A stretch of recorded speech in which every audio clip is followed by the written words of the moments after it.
Everyone counts, and the 2020 census is how that great promise is kept. Respond today online, by phone, or by mail and help inform hundreds of billions in funding for education, health programs, and more. Shape your future. Start at 2020census.gov. Well, folks, Donald Trump was in Atlanta today unveiling his plan for Black America. It is called the Platinum Plan. Quite interesting. He presented this in front of a group of African Americans. He designates the KKK and Antifa as terrorist organizations, called for making lynching a national hate crime, and also they want to make Juneteenth a national holiday. Now, according to the plan, according to the campaign, the plan will increase access to capital in Black communities by almost $500 billion and create 500,000 new Black-owned businesses. Here's Donald Trump talking to y'all. And then, of course, when he's done, I will deconstruct this entire plan. And I'm here today to announce a brand new plan to deliver more opportunity, more security, more fairness, and more prosperity to Black communities. We call it the Platinum Plan. Platinum Plan. And that's a contract with Black Americans, and it's going to be something that people talk about for a long time to come.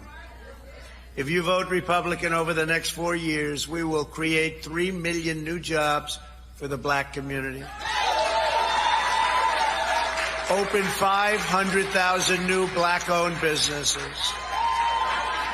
Increase access to capital in Black communities by $500 billion. And this includes investing in community development, financial institutions, and minority depository institutions. Build up peaceful and safer urban neighborhoods with the highest standards of, and you know this, of policing. We want the highest standards. We have to have highest standards of policing.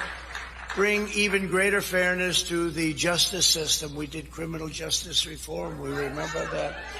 Even greater, we will create a national clemency project to right wrongful prosecutions and to pardon individuals who have reformed their life. You saw Alice, right? We love Alice. She had another 24 years to go. Can you believe it? She served 22 years. She had another 24 years to go. It was ridiculous. And she is a great woman. Create a ladder of opportunity for African American children by delivering school choice to every parent in America. So important. Give Black churches the ability to compete for federal resources for their communities.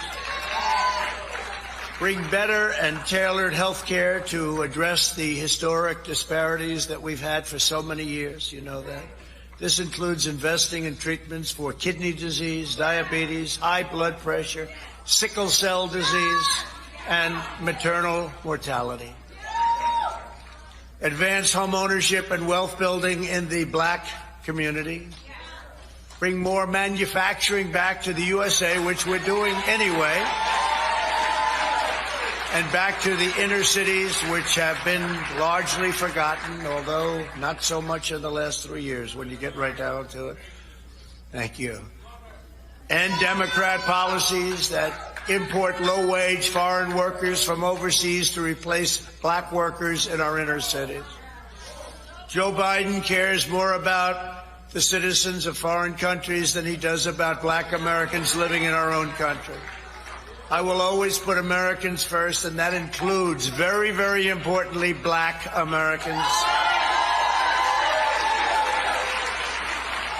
And there's much more in our plan, which we're releasing today, so we'll get everyone a copy, and it's actually been very well received, and we appreciate that. The Platinum Plan is a bold vision that we can and really will achieve over the next 4 years, and we'll be able to do it, if not sooner. Unlike my opponent, I'm not a career politician, thank goodness. I get results, and I keep my promises. Now, in the same thing, he talked about, how he has led this record investment that guarantees funding for HBCUs. All week, I used to see me rocking HBCU gear. Today, I'm representing Harris Stowe out of St. Louis. So, is he lying? Yeah, let's talk about this. First of all, let's talk about it with Dr. William Spriggs. He's an economist at Howard University, and Walter Kimbrough, president of Dillard University. Walter, I'm going to start with you.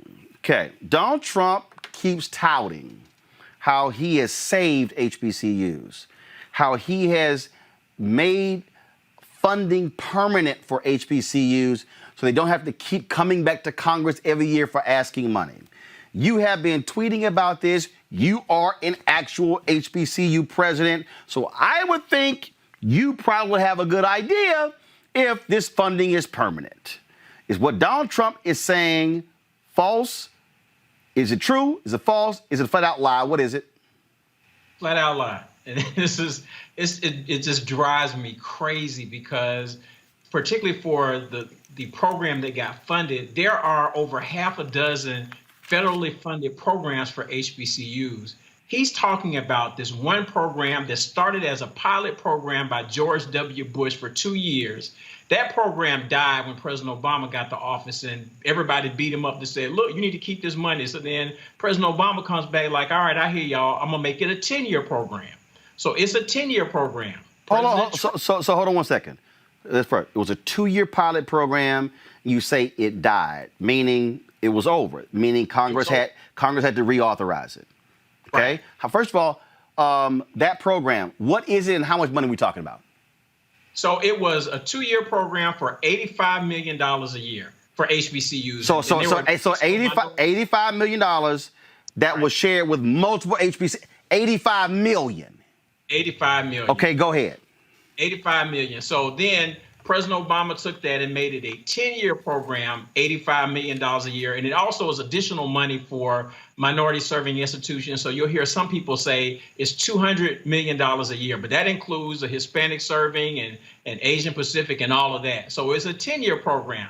So it started to die, and people started lobbying to the Trump administration before in 2018 to say this program is about to die. We want to continue it. He let it die too. Alma Adams came back and wrote the new bill called the Future Act, which made it another 10-year program. And then wrestling with some of the Republicans, it ended up becoming a permanent bill, but they can still only fund it out for 10 years. So we'll wait to see what happens in 10 years. But as he said today, it's a 10-year program, $85 million a year, which is exactly the same thing that we had under President Obama. So let's be clear. Again, I had Congressman Alma Adams on this show. This was not a plan that originated from the White House. No, not at all. It was not. Congressman Alma Adams, who also got with Republican Mark Walter from North Carolina, whose wife is a Winston-Salem State graduate. They were the co-chairs of the HBCU Congressional Caucus, drove that thing through. So when Trump is saying, I made it permanent, he's talking about a single program that's $85 million a year. Exactly. That's all he's talking about. And when he takes credit for it, people will defend him and say he signed it. But this bill passed both the House and the Senate with a veto-proof majority. His signature was performative. Let's just call it what it is, because there was no way he was going to veto something that was already veto-proof. So he didn't do anything.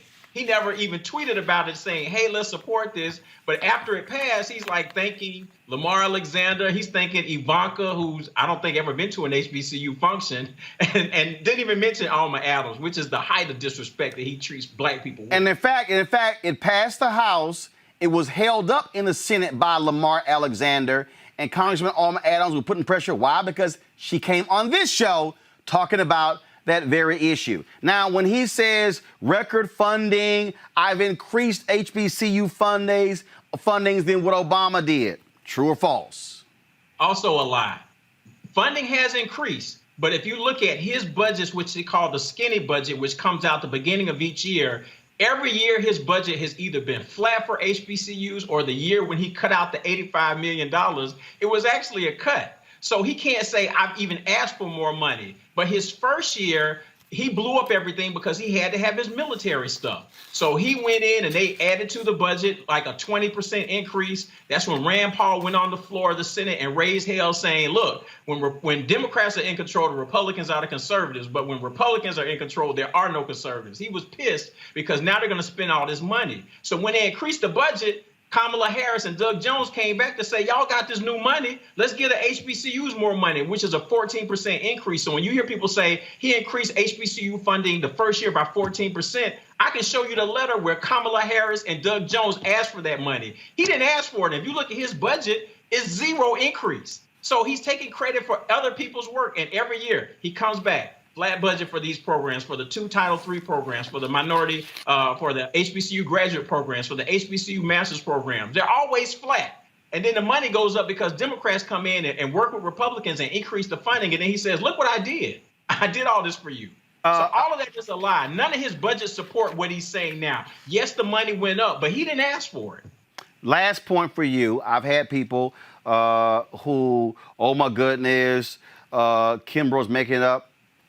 There's a photo. You were one of the HBCU presidents who was here in D.C. when they took photos in the Oval Office. So it's not like you were not in the room. Right. There is one photo that has me in it. Now, I'm not in most of them because when it went down and Omarosa said we are going into the Oval Office, right then and there, I knew this is a setup. This is not good for us. And so I am actually in the back of the room next to the picture of Andrew Jackson. So in 90% of the pictures, you will not see me. I can show you a picture that shows that I was there, but I wasn't trying to be in those because now anytime there's a story and it's bad for black people, that's one of the pictures that they use. So No. But the point I'm making is you were there. You know right. What was said. You were sitting there listening to it. And so when somebody says, that's just sour grapes. And also for the MAGA people, how long have you been an HBCU president? I'm in my 16th year. At 2 different institutions. 2 institutions. As president. So that's for all the folks who say he don't know what he's talking about. He's sort of making this whole thing up. Anything else our audience needs to know about the truth about Donald Trump and HBCUs? All of it is inflated. The things that he should take credit for. So, for example, Dillard was one of 4 institutions impacted by Hurricane Katrina. We had a loan that did get forgiven under this administration. Secretary DeVos worked on that. I was in meetings with her. They can take that as a win. They brought back Summer Pell. They can take that as a win. But there are other things that happen. We've lost the Perkins loan. We've had TRIO programs and Upward Bound programs lost from HBCU. So it's a mixed bag, but he always presents it as, I've done all this, I've saved you, when there are some losses that we've had as well. And then he made up some stories about things he did for us, like allowing faith-related institutions to get federal funding from the HBCU Capital Finance Program when we were already getting that money. He gave a speech last year in D.C. saying, I had all this change. So he made up a story, and then he never did an executive order to show that he did what he said he was going to do. So that's the problem. Hold up. That was an executive order that he said he was going to do. What was that executive order supposed to be? It was supposed to make sure that faith-based religious institutions affiliated HBCUs would be able to have access to the HBCU Capital Finance Program. But we already have access to that program. We're actually getting that money now. So when I heard the speech, I was like, what are you talking about? We already have access to this money. And so he says, I've done this for you, but then he doesn't go back and create an executive order to do what he said he was going to do anyway. So he made it up, and then he didn't follow through with a made-up executive order to fix the made-up problem. Walter Kimbrough, President, Dillard University. We certainly appreciate it. Thanks a lot. Yep. All right, folks, we're going to further continue our deconstruction of this platinum plan with economist Dr. William Spriggs, of course, economist with the AFL-CIO, also Howard University. All right, Bill, so let's, first of all, it's an insult, the name of this, the Platinum Plan. I guess he thinks that's going to appeal to black folks who like diamonds, gold, and platinum. So let's just sort of deal with that. But I want to take this thing through, and I want to go one by one because I'm calling this a deconstruction for a reason because we did the exact same thing with Joe Biden's plan where we went through this whole deal and we laid out exactly in terms of what it calls for. And so let's deal with this that he's touting. First of all, we're going to go to the first thing, 3 million jobs. He said, let's just, pull the other graphic up, y'all, and we're going to switch between the two. So go there. First, 3 million new jobs for the black community. Did he say how that's going to happen? No, he didn't. But let's remember he's in the hole because we have fewer jobs than when he took office right now. He took office, black unemployment was 7.5%. It drops down to what, 5.1% in late 2019. Right now, black unemployment is what, 13%? Yes. I don't count the drop because what counts is what's the score. Right. So the point is, I don't care that you tell me at halftime we were ahead. Right. So it was 7.5% when you came in. It was here. Now it's 13%. So when you say, I'm going to add 3 million new jobs, all you doing is talking about I'm going to replace what we lost. What he lost. What he lost, right. Since he want to claim everything. All right, next one. He says, create 500,000 new black-owned businesses. How? He doesn't say how he's going to do it. If he doesn't address discrimination in lending, he can't. And we saw what his Treasury Department did. The payroll protection program rolled out, and black businesses were disproportionately hurt because their competitors got loans, they did not.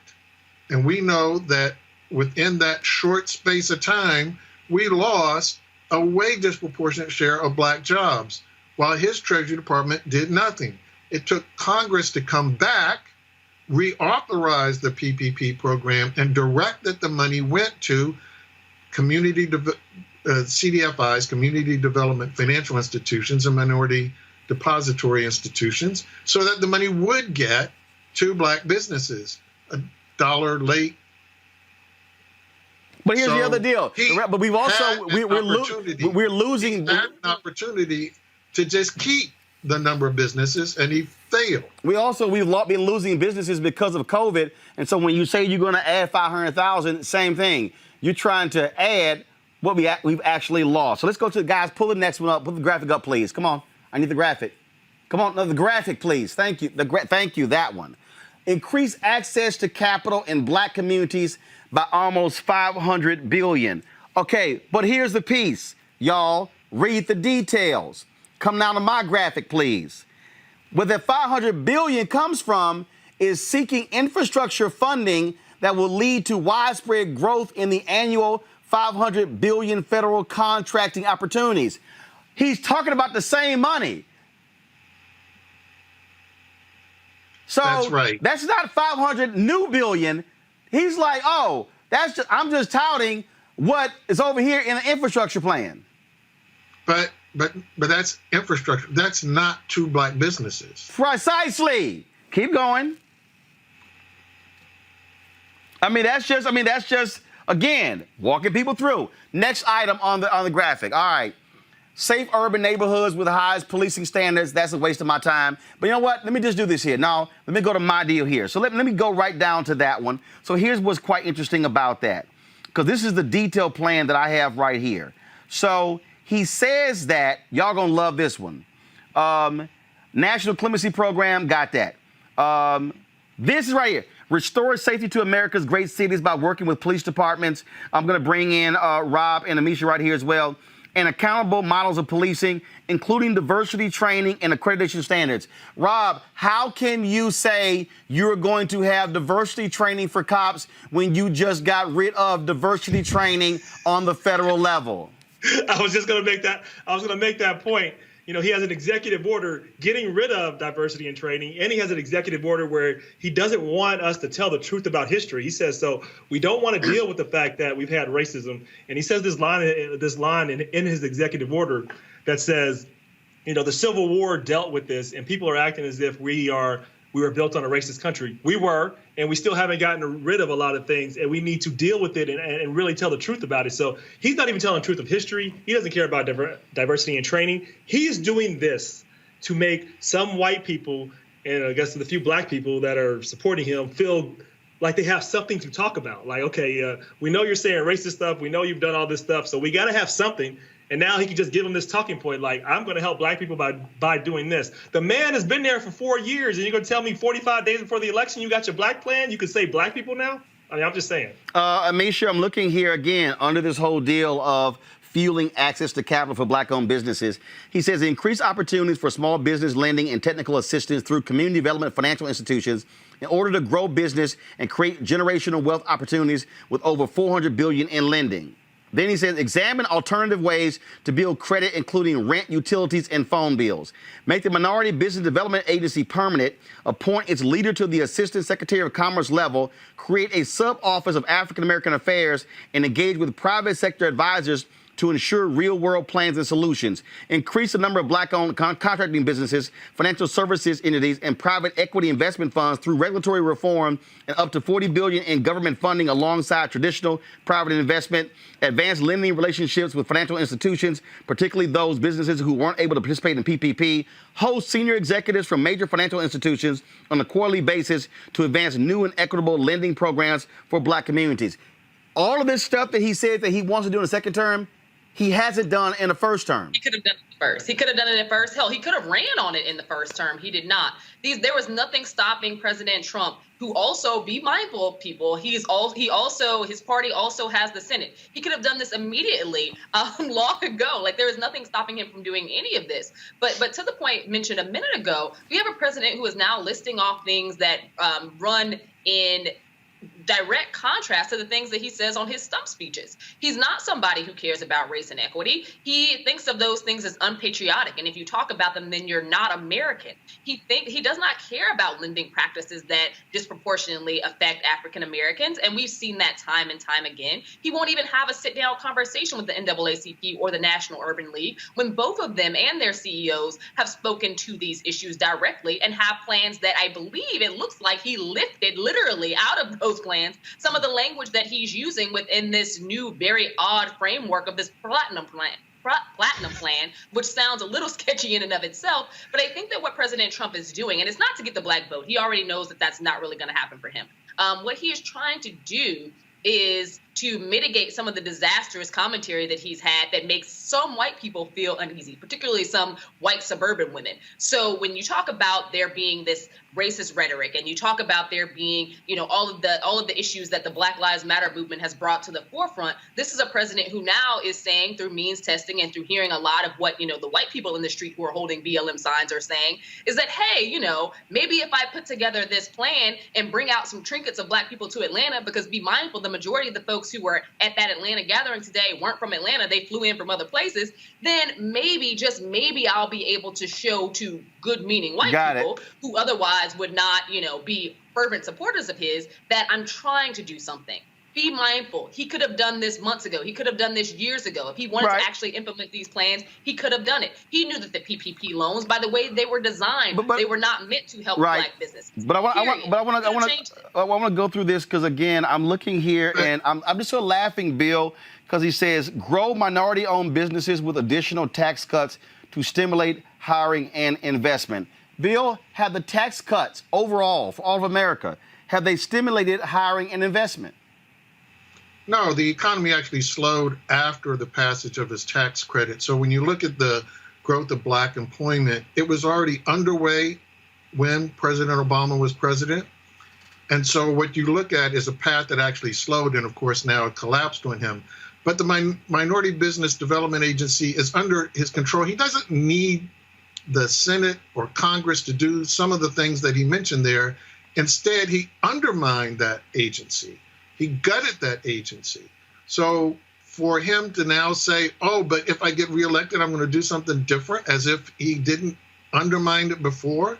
And the PPP, as I mentioned, he knew that it was failing black businesses. That was directly under the control of the Treasury. He did nothing. It was only when Congress stepped in and reauthorized the additional amount of funds and directed them explicitly to minority-owned businesses that you saw the PPP program respond. He had his first time at bat.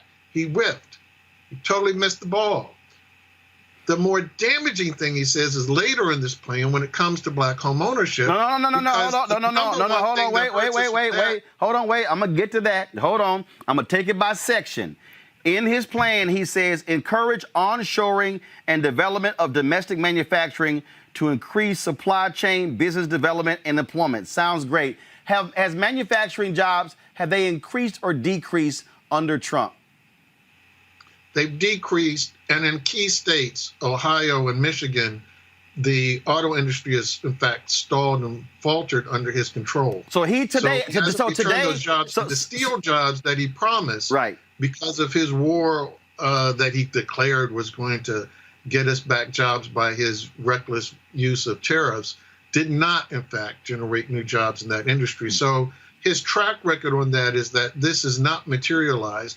He totally bungled the whole world atmosphere when it came to trade, when he attacked the Paris Accord, and instead of using the green economy as a way to leverage the WTO, the World Trade Organization, and actually get us rules that would benefit manufacturing, he went in the opposite direction, undermined the whole credibility of all the exercise, and we've lost jobs under him. Right. So in his speech, he touted, oh, I'm going to, he lied in his speech, because I listened to all of it, saying we brought jobs back home, we've increased manufacturing. That hasn't happened. Now let's go to the education piece here. Federal, state, and local community partnership to close failing schools to replace them with full school choice and education opportunity to put American parents back in control over their children's future. Well, the reality is you can't on the federal level, you can't close schools. Those are local decisions. It's not going to happen. I'm a supporter of school choice, but what he's laying out, okay, remember, during the campaign, he announced his school choice plan at a failing charter school in Cleveland, Rob, that had a score of an F, that was founded by the founder of K-12. And I said, it's pretty stupid to announce a plan at a failing charter school. Well, that's how dumb he was. Continue to protect the vital role of HBCUs. That's it. It's a line. Don't know what the hell that means. Increase the amount of Pell Grants and allow for vocational employment and second change homecomers. I don't even know what the hell that is. Has he increased Pell Grants, Bill? He did restore access during the summer, but as you heard from President Kimbrough, the rest of what he's done to students is to undermine the program, because he's cut all the support for their parents. So this is a great letter that Leslie Baskerville has written on behalf of NAFIO in response to this repeated claim that Trump wants to make, that the little bit that got added, and as President Kimbrough pointed out to you, not because Trump asked for it, not because he asked for it, but the things he did ask for undermined their parents. The things that made it harder for their parents to get money, to survive, and now to have jobs. He undermined our students in so many ways that his efforts really made it more difficult for our students, not easier. And so simply adding the summer takes away the Perkins loans that you heard President Kimbrough mention. Those Perkins loans are the ones of the job training that you just mentioned in that sentence. He attacked the Perkins loan and took them away. So to say I'm going to do something by bringing them back, okay, but you destroyed it. So I'm going to give you credit 4 years from now for putting back what you took away. That wouldn't make sense. I love this one here under healthcare, Rob. He lays out all this sort of stuff: reduce costs, opportunity to be in charge of your own healthcare and choose your own doctor, eliminate long-standing healthcare disparities. Really, that's a single line. No other detail there. Investments into the cause and cures of kidney disease, high blood pressure, diabetes, sickle cell disease, maternal mortality, and other diseases that disproportionately affect African-American populations. But he wants to get rid of the Affordable Care Act, Rob. Yeah, exactly. I mean, you already beat me to the point there. And this is just like, do you remember, Roland and Amisha, do you guys remember Trump Steak? Do you remember Trump Airlines? Yep. Okay, well, most people won't, and that's because none of it worked. It all crashed, and it was all bullshit. This is what this is. So I'll just sum up what this plan is. It's Trump's way of just making it seem like he's doing something to not be racist, that he actually cares about black people, to make some white people in swing states feel as if they can be justified in voting for him. And maybe he's not a racist. No, he definitely is a racist. He's a con man. He's the same person he's been. So don't fall for it. There's nothing here. It's a nothing burger. Now we're getting to the end of it. Prosperous black communities. And Bill, we'll go here. Champion federal policy reforms to advance home ownership initiatives. In his speech, Bill, he talked about how African Americans enjoyed the most prosperous moments in history under him. He said black home ownership was at its highest rates. No, that was under Bill Clinton. He talked about the same thing when it came to black wealth. No, it hasn't been under him as well. What the hell have they done with home ownership in the last 3.5 years? I've seen nothing. No, but worse than that, the number one reason we don't own homes is because of discrimination in the housing market. And he undermined the Fair Housing Act. He took as many steps as possible within the time he's been in office to fulfill that other thing he's been saying to that other crowd. Remember how he told everybody, if you get Joe Biden, you're going to have Cory Booker as a neighbor. That was his signal that I am going to continue the policies I have been pursuing to resegregate, intensify the segregation of American housing. And that is what I'm going to deliver to you suburban voters. So his real actions stand in the direct way. It's the wall that keeps us from being able to own homes. He's making that wall taller. He's not tearing down the wall.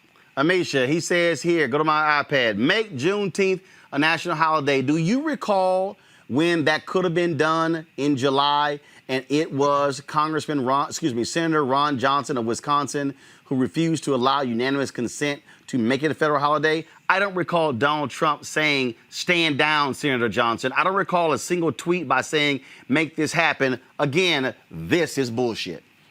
No, you're absolutely correct. Not only did he not say stand down, this is a president who acted as though he didn't know, and maybe he didn't know what Juneteenth was until after his plans to hold a racist rally were actually shot down. I think that a lot of this is basically word vomit, to say the least. It's President Trump literally Googling what Black people want and then stealing from Black organizations. Like I said, the National Urban League, the Congressional Black, the CBCI has actually pushed a lot of this stuff, the Congressional Black Caucus Institute. We've also seen it from organizations like the NAACP. But if you do a quick Google search of the top things that matter to Black people, basically all he did was threw in these benchmarks that don't have any full or inclusive plan of actually how to get them done. He's not being informed by actual African Americans who are leaders in education, who are leaders in healthcare, who are people who are leaders in housing, people who are actually fighting the good fight out here and have some very specific means of trying to make things better for African Americans across this country. None of this is informed rhetoric. These are empty promises, again, that he's not using or even directing towards Black people. He's directing this towards white people in swing states because he assumes that because there are so many white people who locked arms with Black people during the Black Lives Matter protests and the George Floyd protests, that now he has to say something because in those states, things are very tight for him. That's what he's doing. This is a last-ditch effort. There isn't a single thing on this list that he couldn't have done years ago if he wanted to do it.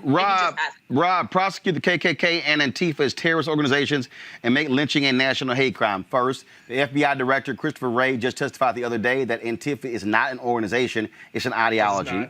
Two, make lynching a national hate crime. I'm sorry, do you recall Donald Trump telling Senator Rand Paul to stand down, who was blocking, again, lynching from a national hate crime, a bill that Senator Tim Scott co-sponsored with Booker and Harris? I don't recall Donald Trump saying jack. So when it could have been made a national hate crime, where was Trump? He was doing what Trump does, saying some other bullshit that doesn't matter. I mean, this is what the man does. I mean, he figures out what to do with the moment and what can I say at this moment to make some people believe me and hope that it works. I think Misha said it best. This word vomit. He's just throw some shit up against the wall, see if it sticks. I mean, this is what he's doing, right? And he's just taking some ideas and then letting people go with these talking points to say, see, I'm not racist. You can talk about these things. Never mind all the things that I've said. Never mind the fact that I encourage somebody to go out and kill some people again in Wisconsin. We're not going to forget that. That's one example out of many. Never mind that he called African countries shithole countries. Never mind. We can go through. I can be here all day. I mean, but it would take all the time in your show. I mean, the man is as divisive as they come. He's toxic. He's racist. He's a horrible leader, and there's nothing he can do to change that. Only we can change that. And hopefully Bill, this is interesting. Fuel black. Go to my iPad. Fuel Black farmers and access to healthy foods to address food disparities. And then favorable trade. First of all, they didn't even proofread this. Favorable trade deals to bring back manufacturing jobs and health Black contractors, farmers, inventors, and consumers. I don't even know what that is, Bill. Let's guess maybe they meant help. Right. I mean, I health, don't know. not health. But fuel black farmers and access to health. Black farmers don't need access to healthy foods. I'm going to assume that what he means is he's going to help black farmers get access to urban markets so that they can have more channels for supplying food. I'm sure John Boyd would laugh at that one, but go ahead. But again, he's had these opportunities. He's been in charge.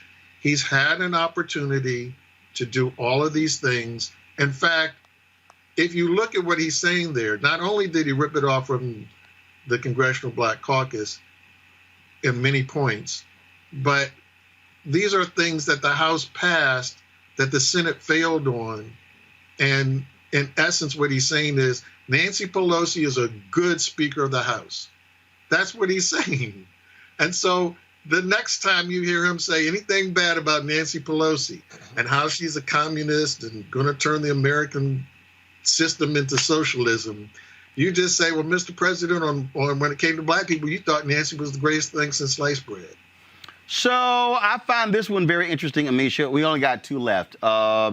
Defend religious liberty and African-American churches that lift the conscience of our nation. Really? The man don't even go to church.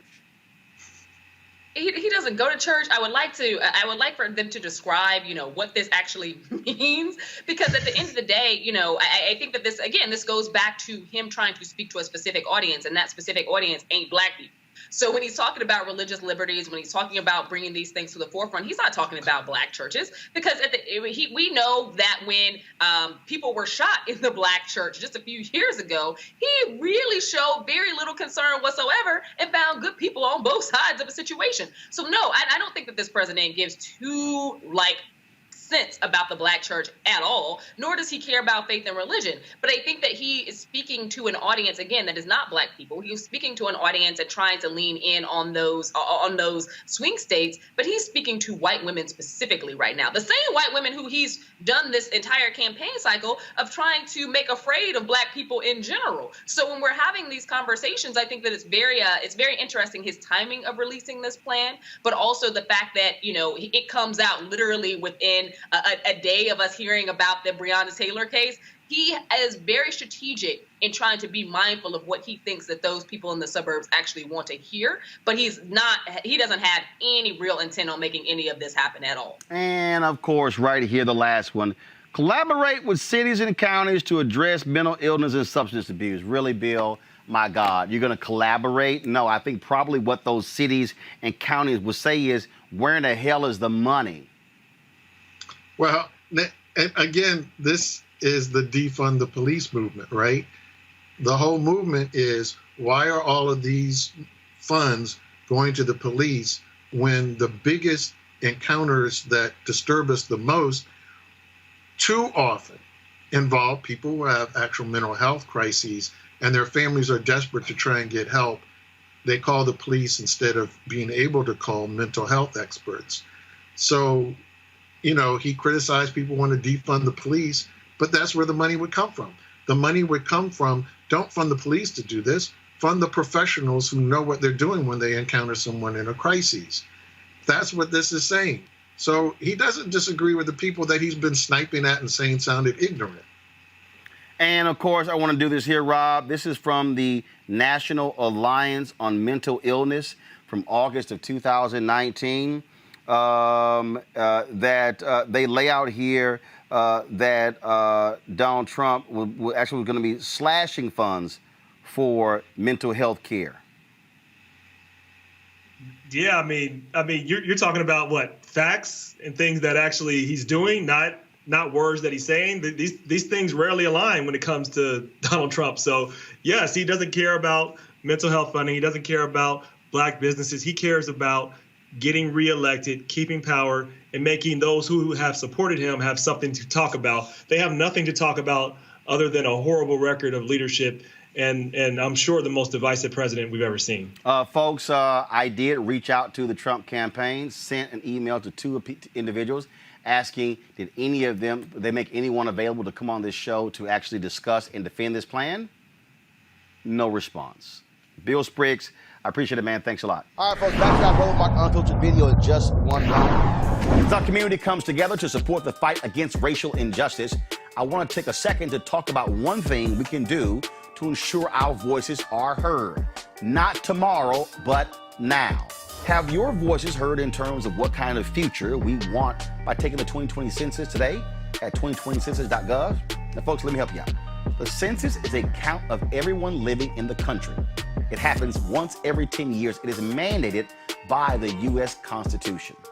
The thing that's important is that the census informs funding, billions of dollars, how they are spent in our communities every single year. I grew up in Clinton Park in Houston, Texas, and we wanted new parks and roads and a senior citizen center. Well, the census helps inform all of that and where funding goes.